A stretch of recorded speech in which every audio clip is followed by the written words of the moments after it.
Remember, before commencing any of these exercises in this program, check with your doctor or sports physician to make sure this is the right advice for you. Okay, talking with Katrin Borchet, Australian women's kayaking, sprint kayaking coach. Katrin, thanks for your time here at mykayakcoach.com. We just want to know, Katrin, from the women's coach perspective, how important is it to do warm-up before racing? Listen guys, I'm a big fan on a very thorough, proper warm-up. Everyone who does regular training in the kayak and you do some efforts, you will have noticed by now that not usually your first or second effort is the best effort.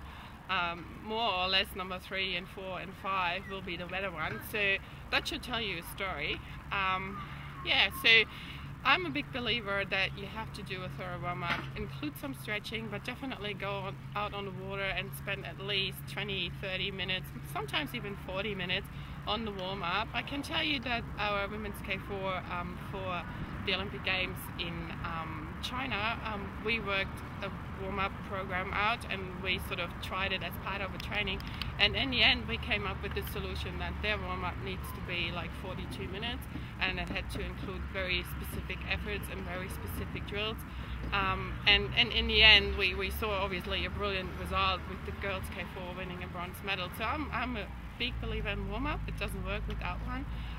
You have to trial. Obviously the warm-up always depends on the outside conditions, so you have to be fairly flexible with that, but you have to have a warm-up in place which you can trust. Obviously you have to practice that in training, and one rule of thumb is, and that's not my rule, but that's what I was given when I was a youngster paddling, within your warm-up you have to include an effort where you hurt yourself as much as you have to hurt in your race. So obviously if you got to go and race 100%, your warm-up should definitely include a piece of 100% effort. Okay. Start within 10 seconds. Go!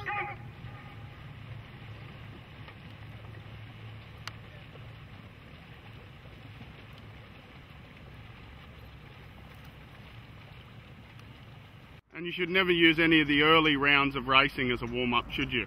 I think it probably depends on the spaces between your race. So if you are a multiple racer and I say you have like 3-4 races, probably like 40, 50, 60 minutes apart, then you probably won't need to do a thorough warm-up for each race. Yes, of course you have to go onto the water a little bit earlier, but then you probably wouldn't do a 20, 30 or 40 minute warm-up.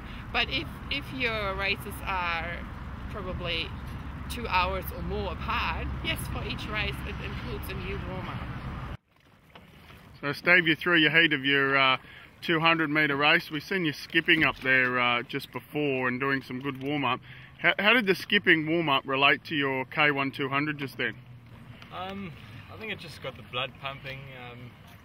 200's pretty aggressive from the start, and if you haven't got the blood circulating, get into the muscles at the start, you sort of only get into your race 100 meters in and you only realize you're racing then. So you want to be active from the start, and I think that just contributes to the overall warm-up.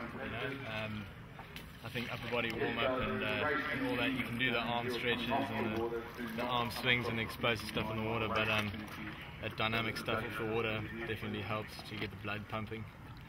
And we've seen your K2 partner, Jesse Phillips, he was bouncing the medicine ball. I noticed you doing that yesterday. Yeah. How does that help you with your 200 metre racing? Activation. It's just, sometimes you get on the line, you get off the line, and I don't know, you get that sort of ticklish feeling in your muscles, like almost like when you're laughing, like, I don't know. I get that a lot, and getting off the water, doing a couple pumps on the medicine ball definitely activates the core, and you're able to go from the line and not just halfway through the race. And you just spoke about activating the core.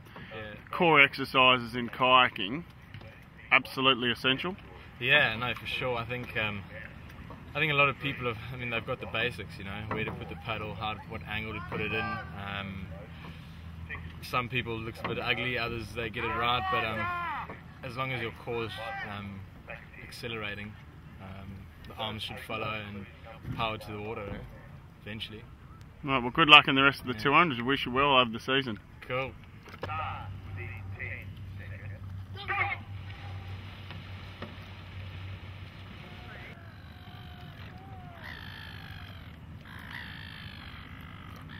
Start within 10 seconds. Stop!